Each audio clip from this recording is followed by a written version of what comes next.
It was sometime in spring, and our patrol was close to the western border of the forest, investigating a natural disaster. It was not as exciting as it sounds. A swarm had swept through the area and knocked down a few trees. By the time we got there was a couple of new logs on the forest floor, and a small gap in the leaves above them, through which you could see the stars if you stood in the right place. It almost looked more like something had fallen through the canopy than windstorm, but few of us had the experience with either such thing to remark on it. Then there was Susuri. Though she seemed an Akamar to us at first scent, she was a stranger, and so we were not kind to her. She was clapped into slave shackles, and warned she would be slain if she attempted escape.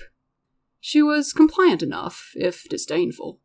As we traveled through the forest back to our base camp, each evening a different officer would come and interrogate her. She stuck to the same story each time, so I recall, about being part of some other patrol that got waylaid by wild Nekru. Finally, the security loosened, and she was free to wander among us as she would.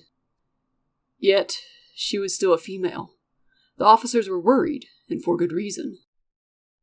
As their suspicions fell away, the others began to yearn after her. Though she could be imperious when she wanted to be, there was something just a bit off in her scent and tone. She clearly wasn't an Althrasian, and so effectively was for the taking whatever seeker could win her. The others would fight over her. People who got along perfectly well for years were suddenly at each other's throats with knives. You would have thought we were all a bunch of bucks during mating season, by the way we acted. Yet, Susuri was aloof to it all. The rule was that only one soldier could enter her tent at a time, ensuring her safety, though no one could remember any officer ever giving that order. It was just as well for her, as I'm sure you can imagine. Those who went in stumbled out within hours, and suddenly so disinterested in the pursuit that I suspect they were enchanted. When I spoke to them about it, they said she had only asked them about boring things, like how old they were, or what their lineage was. Then, without fail, she would turn each of them out. With such abruptness, many of the stronger seekers took offense, and yet none of them ever acted upon their bruised pride. By and by, it was my turn to be invited into her tent. I was wary of her, though I was surely as fascinated by her as any of the others.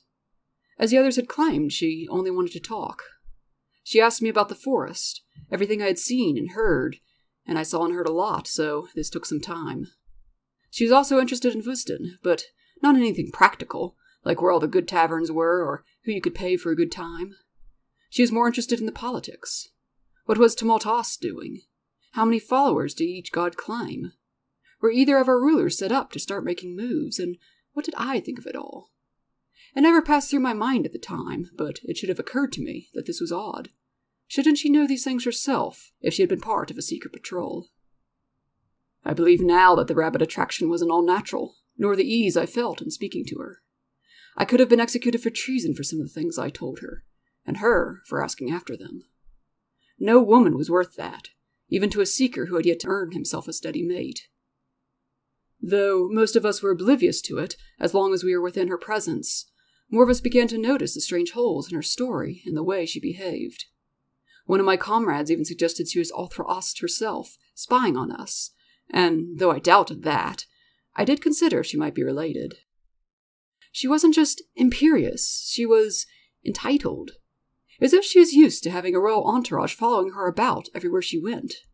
She certainly had a measure of Althrasian arrogance. We were seekers, the elite of the elite, and yet, for all our posing and strutting, she never cared a whit about us or our exploits. We could have been prime livestock for all she cared, and that was just like an Althrasian, even before all the trouble. Then, on the eve of the day we would return to Vusden, her charm fell away as abruptly as she had appeared. About the same time she stopped asking us questions. When we parted ways at Oldgate, the ancient entrance into the reaches above Vusden, now only rubble, no one was very sorry to see her go. Few even remembered her presence, or, strange way, she simply walked out of our custody, back towards the forest instead of into the city. It wouldn't be the last time I would ever see her, however.